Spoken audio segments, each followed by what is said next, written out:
ada ketakutan ketika habis bleaching itu giginya menjadi ngilu gitu. Apakah ini benar, dokter? Oke, betul. Jadi memang ada apa namanya mungkin mayoritas pasien akan merasakan kalau giginya itu ngilu. Kenapa? Oh, Karena tadi cara kerjanya si dental bleaching itu kan dia masuk ke dalam pori-pori giginya ya. Otomatis iya. pori-porinya itu kebuka gitu. Pori-porinya kebuka, rangsangan yang masuk akan lebih apa namanya akan lebih masuk tuh. Ibaratnya Iya. kalau kita kayak buka pintu, Hmm. angin masuk ya ke dalam rumah gitu.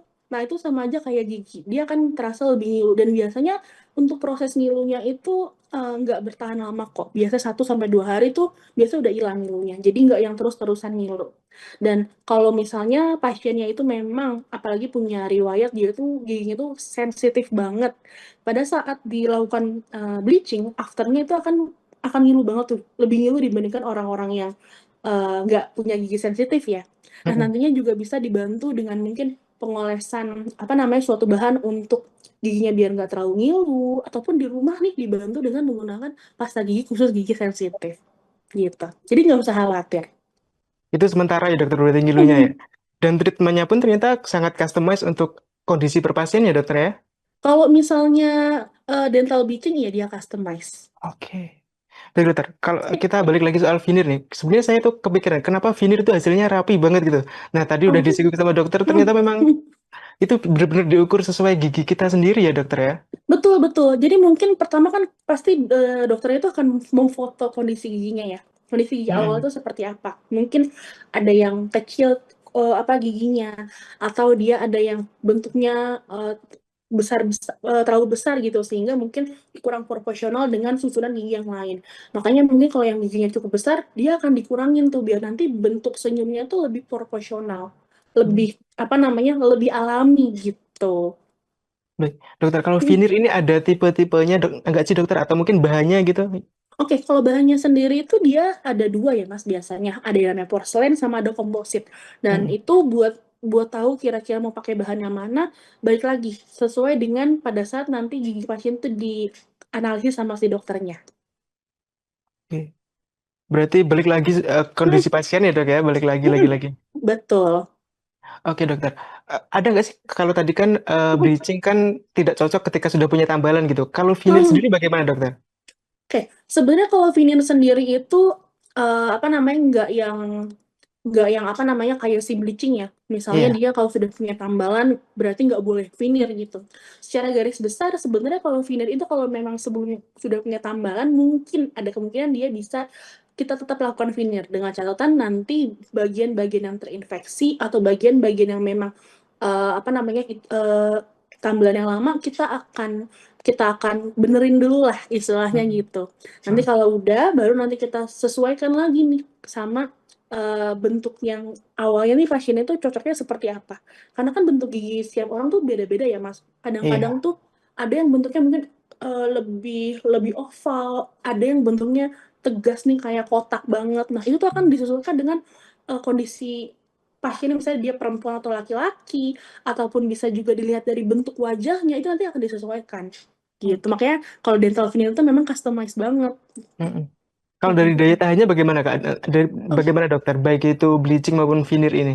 Hmm, Kalau misalnya daya tahan sebenarnya dibandingkan dengan bleaching ya, dental Iya. veneer memang ketahanannya itu akan lebih lama.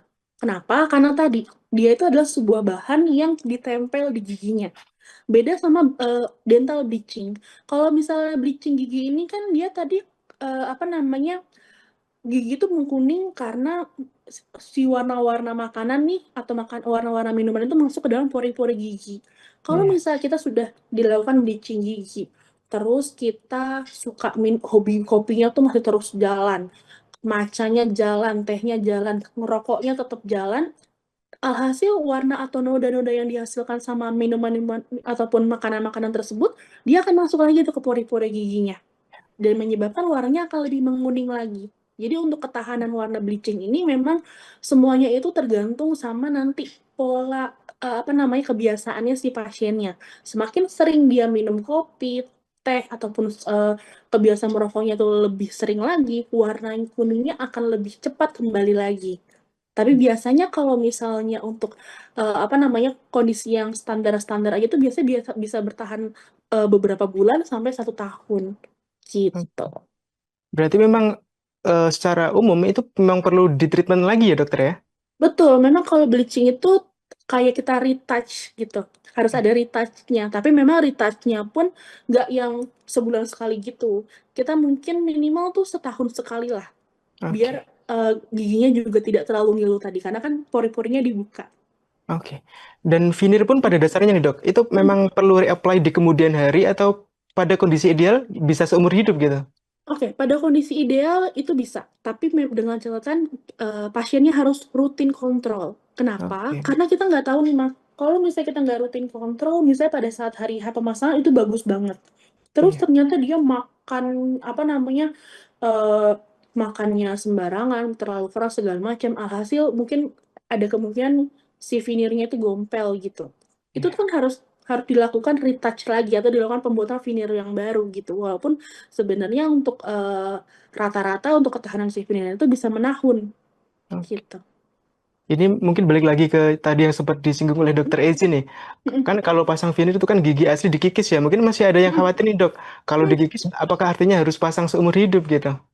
Betul. Kalau misalnya memang apa namanya dikikis seperti itu mau nggak mau memang harus pasang seumur hidup. Karena dikhawatirkan kalau misalnya ternyata nih pengikisannya itu dilakukannya itu cukup banyak karena mungkin buat mencapai kondisi gigi yang proporsional, giginya itu perlu dilakukan pengikisannya itu lumayan dibandingkan dengan gigi-gigi yang lain gitu.